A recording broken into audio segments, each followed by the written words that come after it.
Welcome to Recycled Idaho, where two recycling industry veterans, Brett Eckhart and Nick Snyder, explore Idaho businesses and organizations that are putting in the work to keep Idaho environmentally and economically viable at the same time.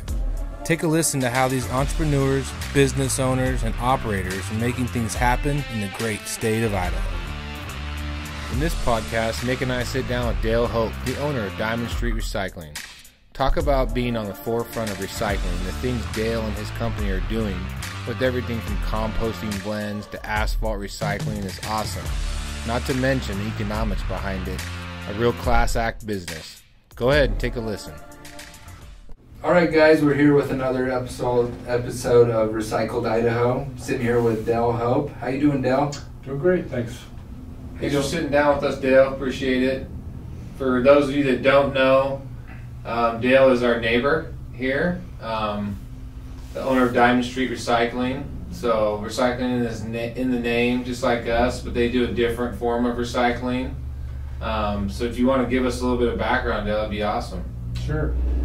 It was probably around 2006 we bought the site that's right behind your facility. It's a 32-acre site. It was a gravel pit that had been all mined out, and we bought it as a home for our other business, which is Magnum Demolition. At the time, nothing was being taken out of the pit, and so we started looking at ways to use it, and so we developed a sister company, if you will, which we call Diamond Street Recycling, which is what we're here to talk about today. So we started that in '09, thinking that we'd start with just a few basic products like asphalt, crushed concrete, soil, that type of stuff. And then as we got farther into it, then we started taking more and more products, organic products, branches, grass, leaves, lumber. Was it always your intention to take all those products, or was it just kind of organic growth? I mean, as you started taking some things, you saw the need, or kind of what drove the bus as far as that? Were you always intending on taking those products? Well, no, it kind of happened almost by accident, because when we started, when we moved into the pit in '06, we were getting a lot of people through our gate looking for another tree recycle company. I won't give their name, but they were behind us on Gallon Road, and people would come into our gate thinking that they were there at that place. And so we actually made up a map and a phone number and a piece of paper. We could tell people how to get over there. And after doing that for a couple of years, we started scratching our heads thinking, maybe we should get in that side of the business. And so we started out small with grass and leaves and branches, because we had the equipment to be able to process it, or at least move it and haul it if we had to. And then from '09 we just started getting further into the recycle with tub grinders and screeners, and it just kind of evolved. So in the beginning, with all that yard waste, what is the protocol to move that? Because I know it's a little different now with the new equipment you have over there. Yeah, originally we were thinking we were going to mostly act like a transfer station, so that instead of turning people away, because I had the capacity with our walk-and floor trailers to take 100 yards at a time, so instead of turning people away to go around to basically I guess you could consider him our competitor now.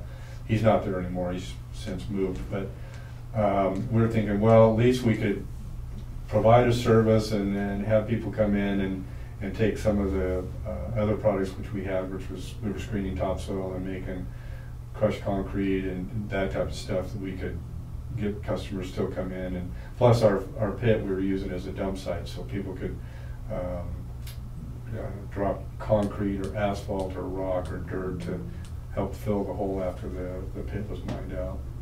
So it just kind of evolved, and the more we got down the road, we invested in the chippers. We got a couple smaller chippers to start, then we got bigger and more screening plants, more loaders, and from there we just kept growing. So you're not like a second or third generation recycle guy. I mean, no. Like, what is your background before you got into the recycling business? Well, I started as managing for the guy that I bought the business from was a a local guy. I bought the Magnum demolition from him, and I started as basically his office manager or production manager. I have a degree in finance, and I also have a master's in business administration.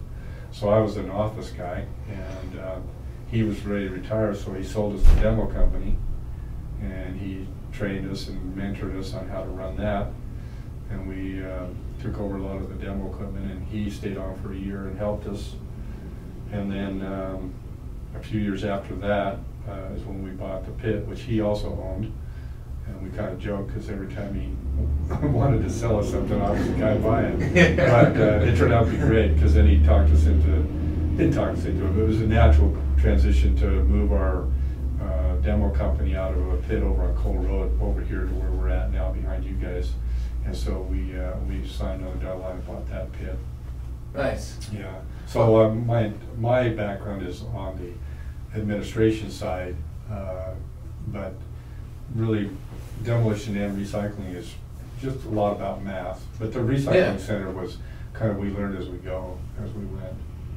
Yeah, and that was kind of, you know, we've had a previous conversation with David from Ideal Demo, and essentially it was similar to what he was saying. It is about the math and kind of what you can make work and what how to work the numbers. So I would assume having your ability to have a pit, but getting away from the pit side, back to the recycle side, what is kind of your big movers? Like, what are your, you know, the big products that you're seeing, you know, more of a want, more of a need for out in the market that you guys are producing over there? Well, our fastest moving products are our screen topsoil and our colored mulches. So it was about 2 years into the beginning of the business, we started looking at coloring what we call our fine grind natural. So once it goes through the chipper, we screen it, and we invested in a coloring equipment to color it. So we make 3 colors: brown,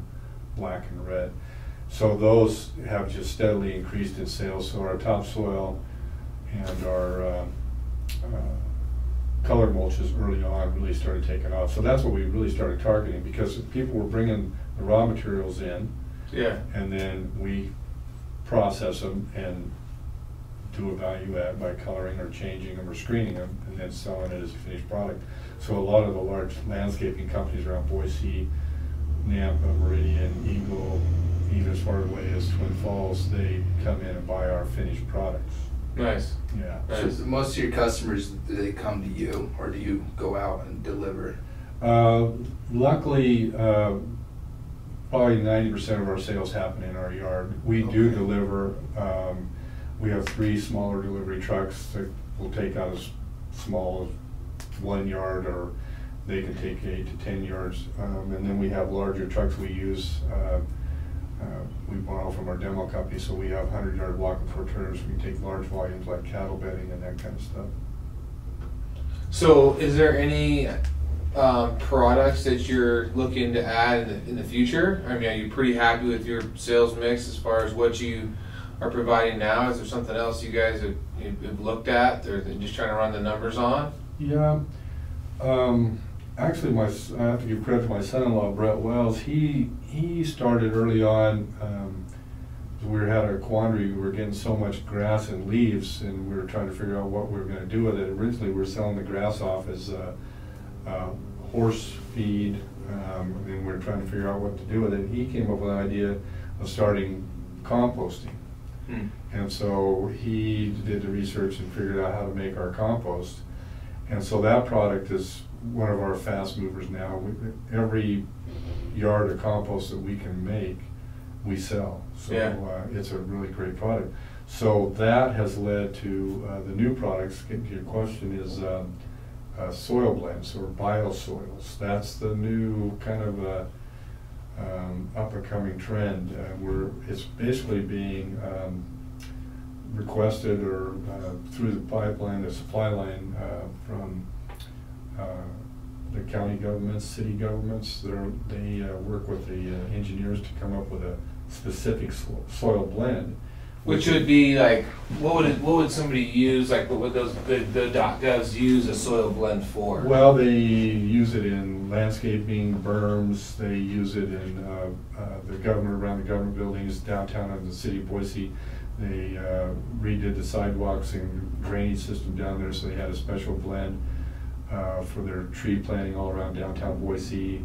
The one we're working on now is over on McMillan Road. It's a swale by the what do they call that? The wetlands. Oh, yeah. Maple Grove and McMillan. Mm-hmm. So there's going to be some mixed soil blends that are going over there. So what happened was our compost was so pristine. I feel like it's the best in the valley.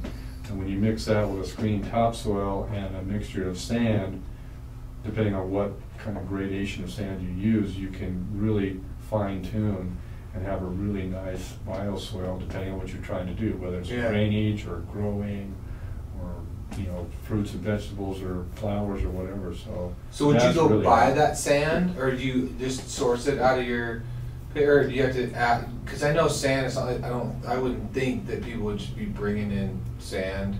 Right. And so you have to. That'd probably be the only product you guys would have to actually go purchase to make your blend. Right. We do import the sand from the pits just south of us here on Pleasant Valley Road. So there's different, again, another learning process, different types of sands, different coarseness of sands, if it's a wash sand or not.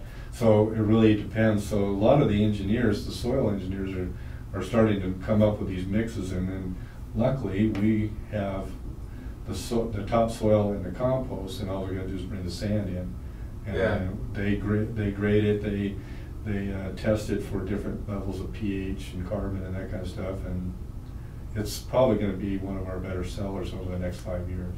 Well, your compost line is just so impressive, and we got a chance to look at it on our boots on the ground portion, and you told me during that you sell every part of it you make, right.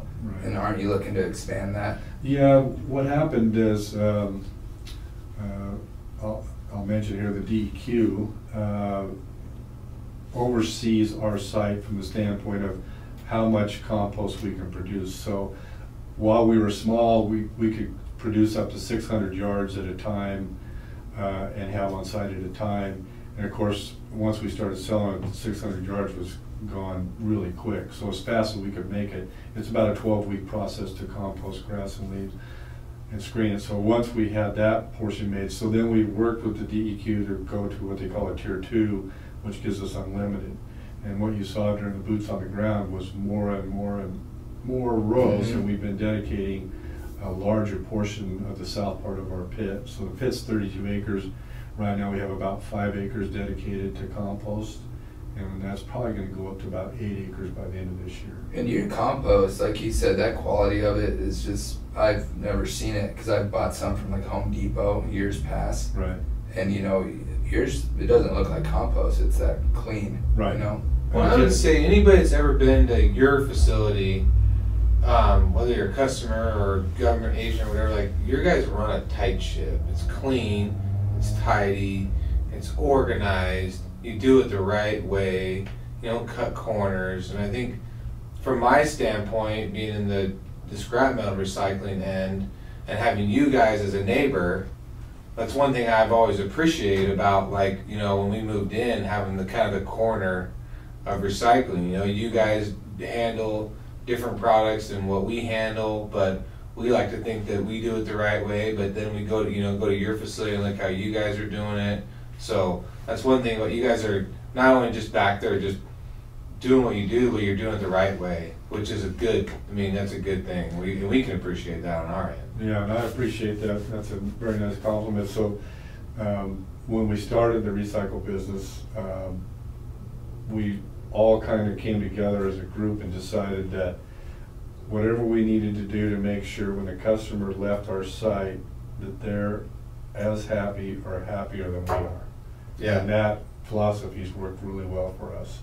So if somebody says, well, that doesn't look like a yard, so we just throw in another half a bucket. How's that? How's that look? We do whatever we can to make sure the customers are happy.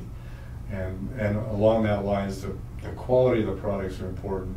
We've had people say, well, why don't we go out and get, you know, manure-based compost and we can use that. And a lot of our customers kind of dictated to us early, especially the one-off residential guy that's really serious about his garden. He doesn't want manure, and he would tell us, don't change your mix, you know. Yeah. And we aren't gouging them on price. We give them a fair price, and we give them a superior product, and that's what's really driving.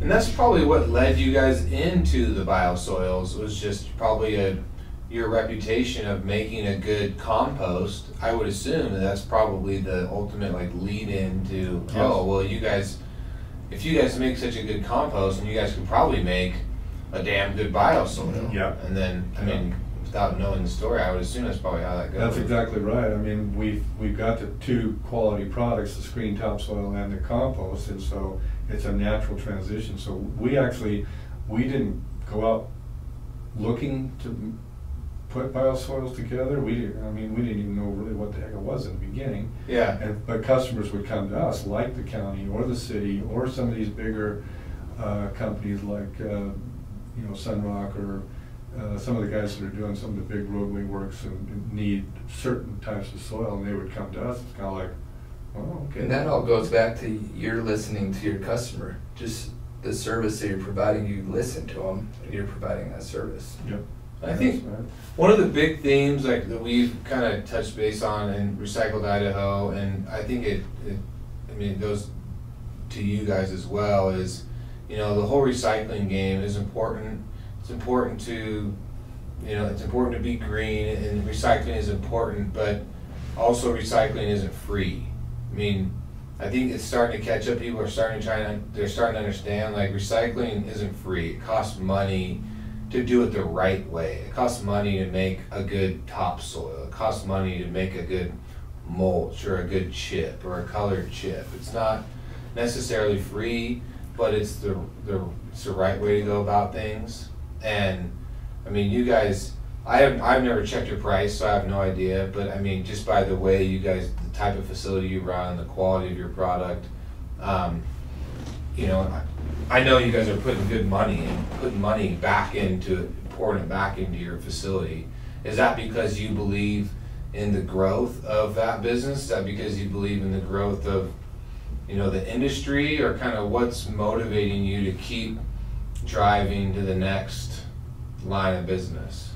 Well, I think the customer is what's really pushing us, because I kind of joke about how after the first few years this thing just outgrew us, and we've been trying to catch up ever since. So once we think we've made enough topsoil, then somebody, you know, we used to get excited if somebody wanted 5 yards or 10 yards, and now people want 500 yards or 1,000 yards, and so they're dragging us into it. So and that's a good thing, that the demand is, you know, we're behind the curve. We're trying to catch up to the demand, and so as the phone keeps ringing off the hook and the orders get larger and more frequent, and you know, we've been blessed with getting a lot of the major landscaping and construction companies as customers, and they're dedicated customers. Obviously our location has a lot to do with it, right off the freeway access, but dedicated customers. So when they say, hey, I'm putting in a bid for, I need 5,000 yards next June,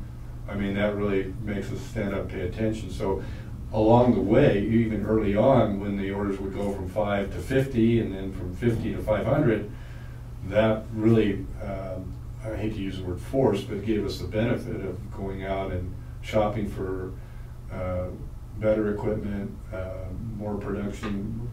We get more production out of our equipment. What can we do to speed things up, to get more volume? And so we invested it heavily, and luckily we haven't had to borrow money to buy our equipment. We reinvest the money, the profits from the company. A lot of the profits early on came from the dump fees, and now that our pit is full, those dump fees have kind of slimmed down a little bit. I mean, we still get quite a bit of income from dump fees, but not on the fill side. Yeah. So we were able to utilize that cash flow to buy. So the business has really evolved. Like, the business is almost coming full circle as well. I mean, Yeah. it's, you know, from filling in the pit and getting it back to usable ground level land to now you're taking that ground level land, and that's kind of always been my thing when people see these big gravel pits or whatever, like, oh, just a gravel pit in a hole over here. I'm like, but you guys don't understand, like, the roadways have to be built somehow. Some of this, and if you do it right, like what you guys have done, where you came in and been able to fill that back in with fill that's come out, you know, it's old asphalt, old concrete stuff that's where it came from, fill it back in, do it right, compact it right, it can now be a usable piece of land, right, and a revenue generator, and part of the, you know, the larger, like, recycling ecosystem. Yeah, You know? in the beginning, we thought that was a pretty big site of 32 acres, and now we're using almost every square foot of it. Yeah. I mean, sometimes our group will come to us and say, well, I don't have room for this or room for that, and I'm thinking, we've run out of room with 32 acres? Yeah, That's amazing. I know. It's a blessing, but it's amazing. Yeah, you've got it filled up over there, for sure. Yeah, it's been great. Do you have any, so I know you talked about your bioswale. Do you have any other goals besides that coming up? Any changes you guys are making or anything trying to push your name out there more? Well, yeah, we just, we've had a crusher for about 15 years that we used in our demo company, and it had been kind of retired over the last 5 or 6 years, and we just fired it up again this year. So we're excited.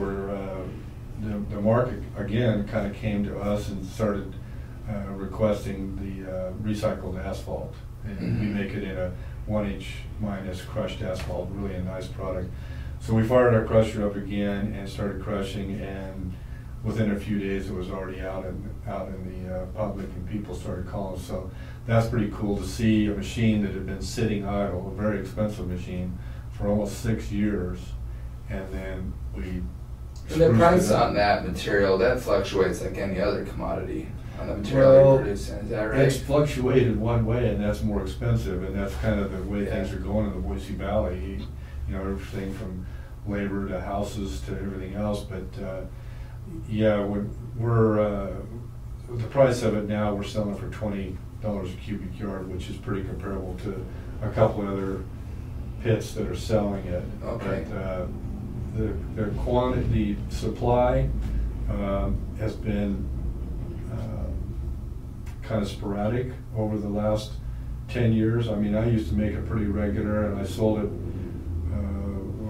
about 6-7 years ago. I sold it for about $9 a yard.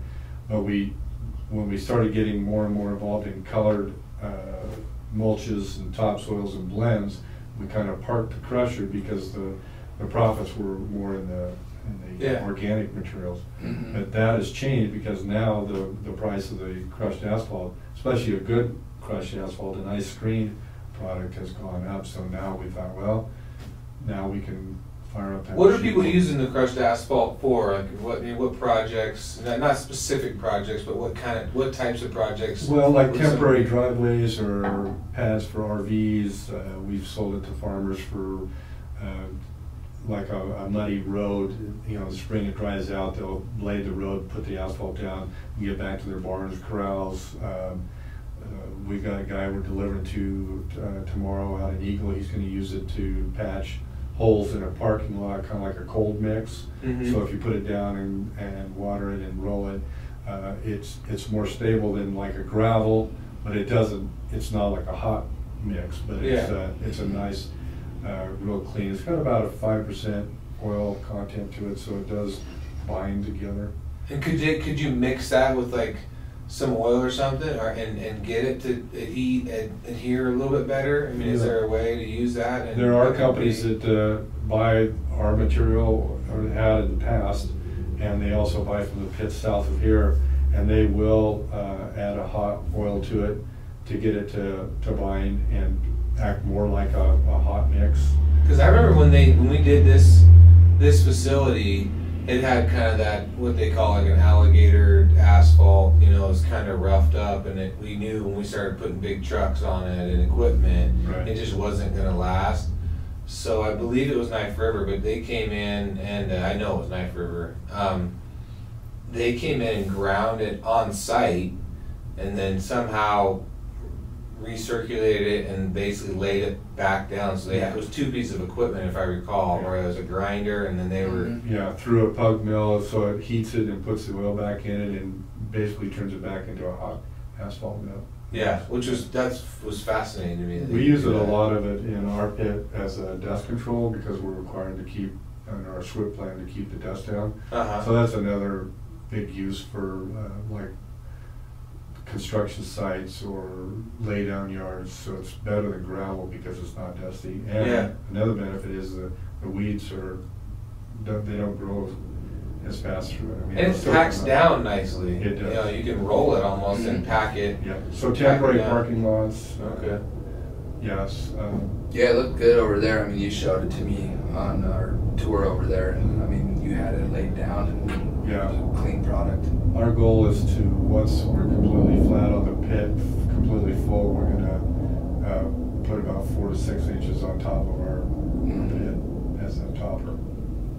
Where do you see your industry going? I mean, I know you personally are focusing on the bioswale market, or I mean, other than the others, but like kind of more you see it, your business specifically going more in that direction. Do you see anything in the industry that's intriguing or interesting, regulation-wise or just product-wise, coming down the line that?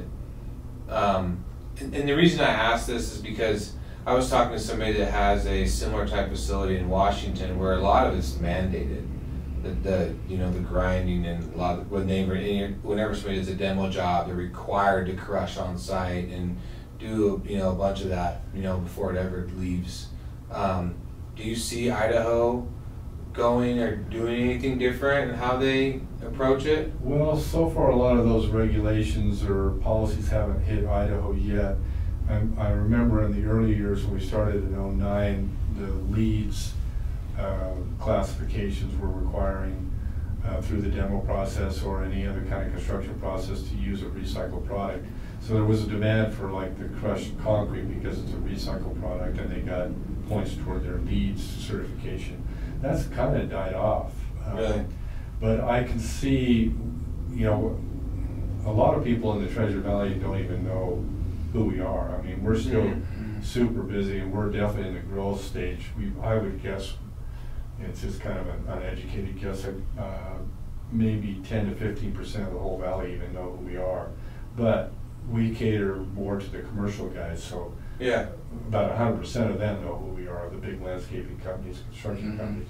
But we're getting more and more into the residential side. So looking at our business specifically, we have a lot of upside from the one-off residential guy, and we see that basically in our Saturday hours, because that's typically when the people are out in their yard, they're planting their gardens, they come in and drop off their grass or their branches, and they buy our topsoil or compost, and so that's where I really see the growth. Do you ever get any of those homeowners that are coming to recycle some yard waste, some grass or some branches, that don't want to pay to get rid of it? Because I catch people in the recycling world that aren't really in the recycling world but want to recycle, but they don't want to like maybe pay when they need to pay. I haven't really had that much of a problem with that. I think people pretty much understand that there's a cost to dispose of their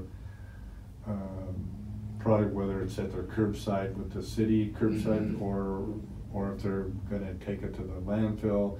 I don't know of too many free drop-off sites for unwanted material, I guess what they say. So I have heard a few conversations where our office management on the phone and people will say, "Oh, you charge to drop off." But that's pretty rare. I think most people understand. I think that's a good thing, because now I think, and it takes a lot of education. That's kind of part of like what we've been wanting to do here. Hey, we want to highlight businesses in our area, and when I say area or state of Idaho, they're doing things the right way. But also to help educate people and to let them know recycling isn't free. To pay to drop something off versus sending it to the landfill.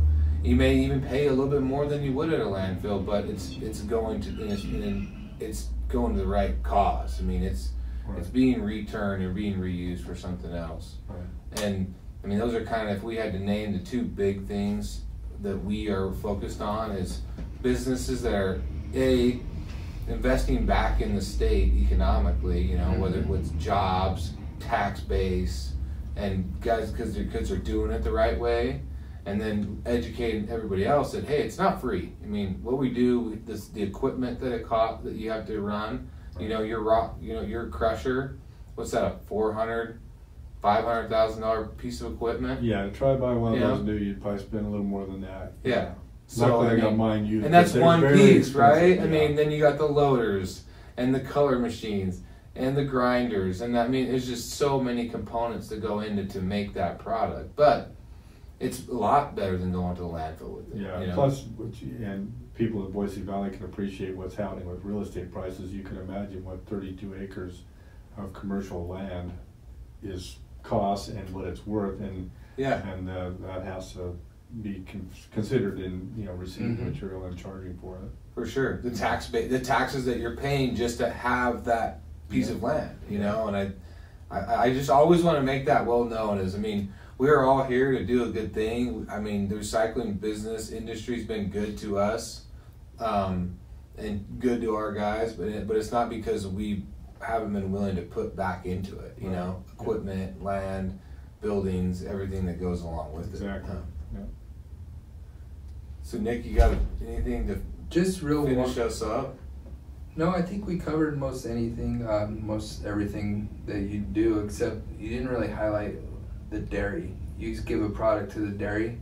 We again, this is kind of where the customer came to us, and we had a couple dairies, local dairies, that wanted us to chip and screen to a specific size for the dairy industry, because you can't have anything too fine or too coarse. You got to have it just right.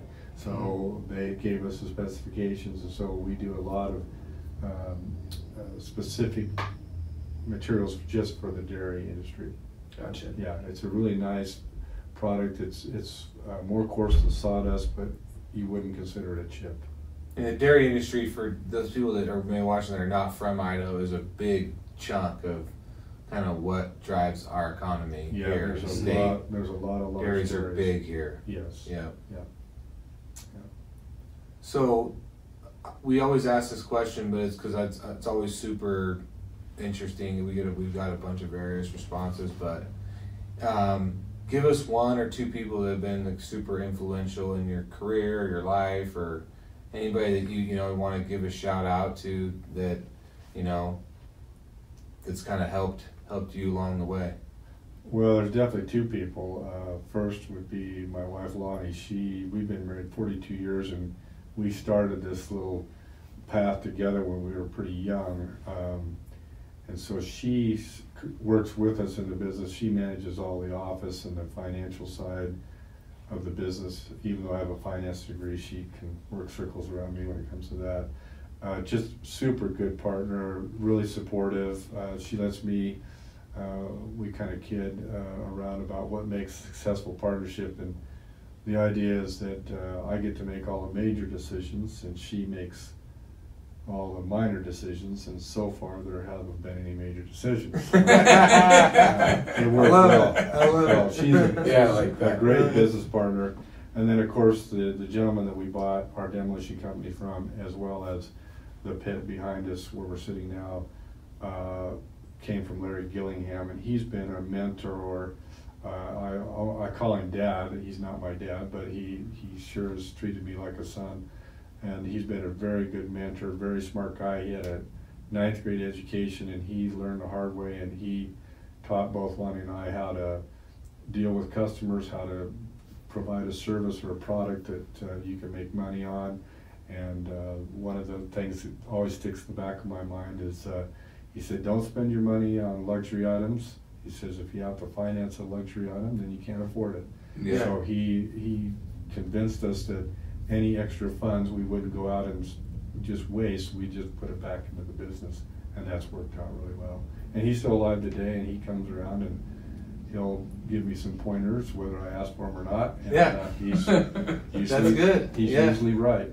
Yeah. So as a follow-up to that, like two things that I really got out of it is I come from a family business, so I watched my mom and dad do what you and Lonnie do. So I have a tremendous amount of respect.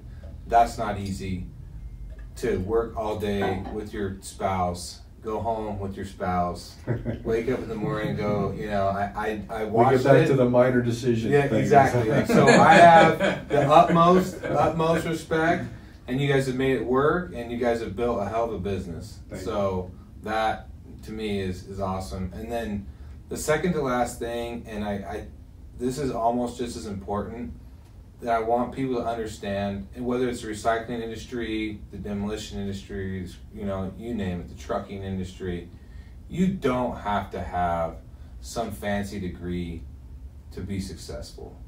Sometimes it helps, sometimes it doesn't. The path was right for me to go to school. The path for other people to go even past ninth grade or high school, that may not be the right path for them. But I want people to understand that you don't have to go to college to be a successful entrepreneur, a successful manager, a successful operator, but you got to have work ethic. Right. And like you guys exemplify that work ethic. You got to be willing to take a little bit of risk and work your ass off. Yeah, and I tell people, you know, don't fall for these get rich quick schemes. The quickest way to get rich is go to work every day and wait for about 40 years. Yeah. You know, whether you get rich or not, it depends on how you define rich. But you know, there's just, like you said, it's a work ethic, and treating customers and people with respect and giving them a product or giving them something more than they expect definitely helps build a successful business. And then wake up again the next day and do it. And Do then it the day again. after that and do it. And then do that for 40 years. Yep. Not switch jobs 8 times and, you know, like, but just stick with something and be willing to see it through. That's exactly So right. I think, I mean, you exemplify both of those things, and I love it. And I so much appreciate you sitting down and doing this with us. And Thank you. we will, And just one last thing, how do people get a hold of you, Del? Through our office number at Diamond Street Recycling, the number is 208-322-3050. Great. Or our website, diamondstreetrecycling.com. awesome. Yeah. Great. Thank you, Dale. Much appreciated taking the time. All right, thanks. Thanks, Take care. Del. Thank you for listening to another episode of Recycled Idaho. And as we continue the journey across this great state, we look forward to bringing you more stories of people and organizations putting in the work to do the right thing.